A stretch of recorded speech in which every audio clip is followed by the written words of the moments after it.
off in ways you might not have before. Open up with your friends about how hard it is to raise a girl. Admit to your neighbor how much you despise the pool. Use this book as a lifeline when you find yourself drowning in mommyhood. To my Scary Mommy community members, thank you. Thank you for showing me a side of myself I never knew existed, and for making a dream I never knew I had come true. Chapter 1. Being a Scary Mommy. Mommy Confessions. I confess that most days, I feel like I have no idea what I'm doing. Everyone thinks I have it all together, good wife, good mom, successful career, but I really don't. I'm ready to stop pretending to be perfect now. I tried for 7 years to get pregnant, and now that I'm a mother, I wonder whether it was all worth it.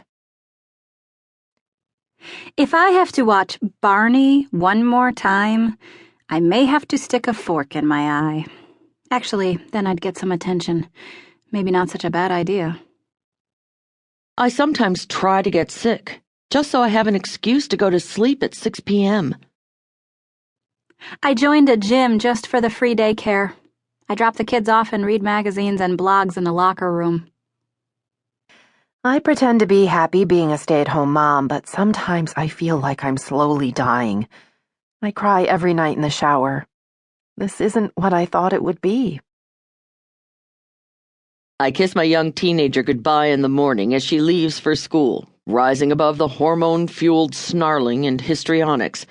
Then I close the front door and flip her off with both hands. I miss the career I gave up more than I miss my son when I go to the grocery store.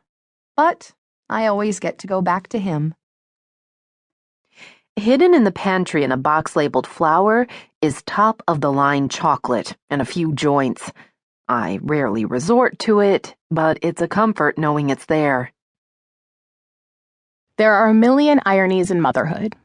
The day you decide to change the sheets will inevitably be the night your child wets the bed. With a million toys in the house, your baby will without a doubt prefer to play with pots and pans from the kitchen cabinet than with any expensive learning game. And your kids will always fall asleep early for the sitter who gets paid by the hour to entertain them. It's unfair, uncool, and unjust, but unfortunately, it's just the way it is. Perhaps, though, the biggest irony out there is that despite never actually being alone, can you remember the last time you actually peed in peace? As a mother, you can feel totally isolated.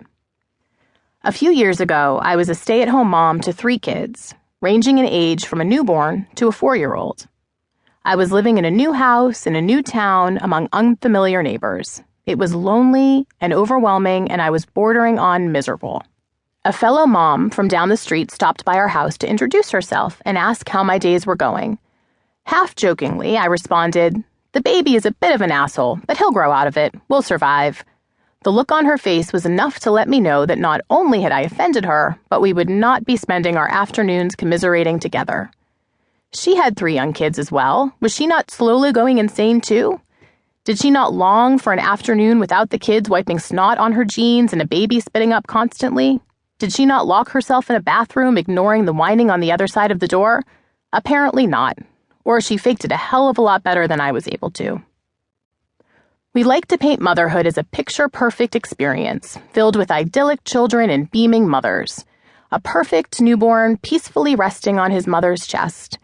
A toddler taking tentative first steps into the loving arms of his mother who is smiling proudly and wiping tears of joy from her cheeks.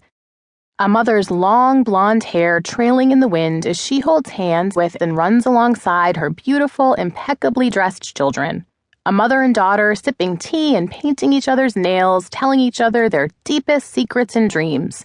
A mother leading Girl Scout troops and chairing PTA events and fluffing her daughter's prom dress before her nervous date knocks on the front door. Those moments of motherhood are indeed miraculous and joyful. They can also be few and far between. What if that baby never latches properly and breastfeeding becomes a nightmare that results in both baby and mother sobbing for hours on end? What if instead of happily reading together with her child for hours, the mother of a toddler wonders, just for an instant, whether there's something more to life than puzzles and ABCs? What if a mother, once her teenage child leaves the door, breathes a sigh of relief that the drama is temporarily on hold and drinks a glass of wine?